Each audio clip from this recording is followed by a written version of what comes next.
Hello everybody, CritCrab here with another video, but before we get into the story, I would like to officially announce a dice giveaway at 500 subscribers. All of you guys in the comments and the Discord have been absolutely awesome, so take my dice.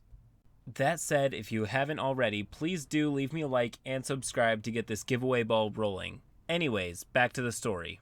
Marty is back. The thrilling conclusion to the Marty Stew saga is here. Jokes aside, roll post. Session 3 rolls around, and I tell the players, trying to hide the surrender in my voice, that the villagers are fleeing to a western dock to take ships to various other places in the world to escape the Alhoon. Marty perks up at this and starts asking about boats to not Japan. He finds a captain willing to take the voyage, and that makes him happy. But it's a long journey, so he'll want a lot of money, more than the party has, which makes him not happy.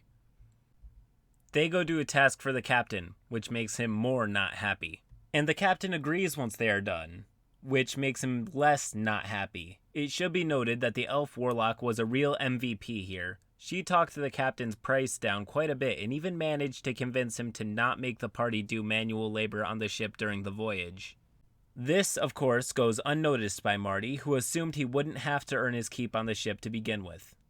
Session 3 culminates in a sea monster battle. The ship gets boarded by carp men with rainbow scales, which I thought was appropriately Japanesey enough. Marty was receptive to this, but the rest of the party less so. They win and the session ends. I come to find out Marty also bombards my coworkers with his anime nonsense all the time, and they just put up with it, and we're hoping to escape in this game. I guess we all have to suffer now. Once again, Marty sticks around. He does so this time to comment that when they get there, he wants the boat to turn around and leave or he'll kill all the sailors.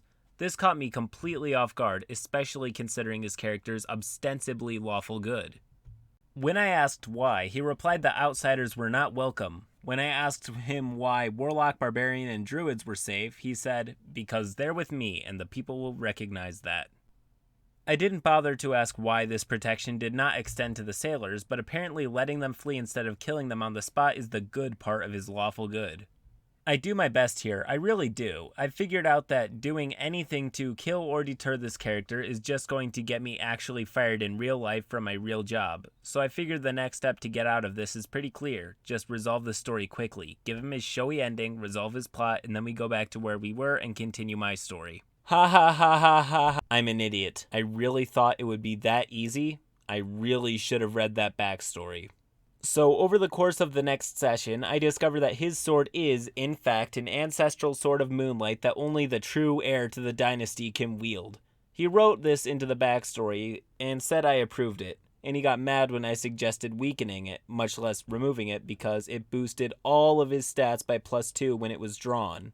This could go over the cap and increased his AC by 4 because of how well balanced it was for parrying. It also enabled him to use what I will describe as weeaboo fightin' magic. Its power only awakens when the chosen heir approaches his destiny. Oh no. Oh no, I can't anymore, guys, I'm sorry. Nope. I'm done. A sword like this could be interesting if he had to work for it, or even better, if the sword refused to acknowledge him until he cleared his name. That would give meaning. What this actually was just a way to sneak a god katana into the game and claim I signed off on it. Then if I resist, threaten me sideways some more. After this, I said I was thinking about canceling the game. I couldn't take it anymore. Then he said the second thing. It is really sounding like you are someone who gives up on your tasks easily and makes promises they can't keep. Realizing this is code for do it and you're fired, I drop it. At this point, due to the god sword, he had made pretty much everyone else irrelevant in combat. And after he leaves, everyone else sticks around to tell me that I'm letting the game go out of control and that they really don't want to be in not Japan anymore doing this dumb stuff. I agree and tell them I'd normally just kick him out way before this, but he keeps threatening me. They sigh and leave. My game is crumbling. I'm making enemies instead of friends, and I'm miserable myself. I notify them all that they've leveled up to 3. The only response I get is Marty's thumbs up emoji. The next 4 sessions see him kill the usurpers with his magic sword, reclaim his birthright, yada yada. He seems very pleased and the players seem relieved that it's finally over. It wasn't over. Marty now cannot leave not Japan. He's the emperor now. I told him I don't recall making him emperor, and he says lines of succession are clear and he won't hear anything else about it. The only other players start hanging their heads again.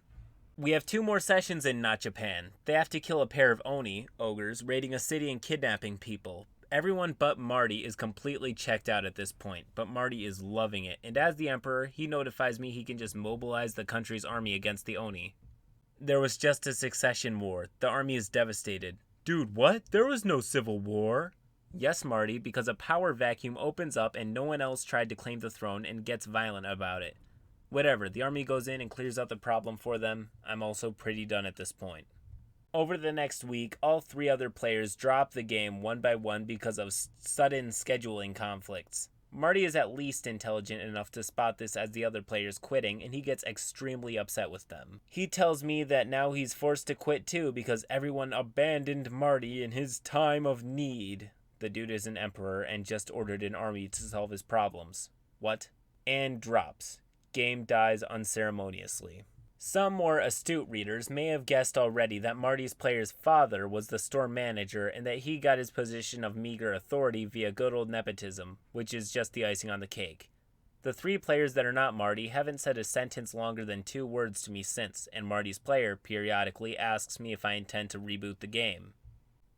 TLDR, run game for coworkers, boss gets fired, threatens me to run his wank fake or he'll fire me, everyone but him, including me, grows steadily more miserable and then everybody quits. Moral of the story, don't run games for people you're afraid to kick out. I guess everything ended surprisingly well actually if you think about it. Instead of losing his job, all that happened was his coworkers and manager may not like him as much, but nobody was fired or anything. The boss still needs a swift and hard kick to the balls though. Anyways, if you enjoyed this video, please do leave me a like, and if you want a chance at winning your very own set of dice, please do subscribe to the channel. Till next time.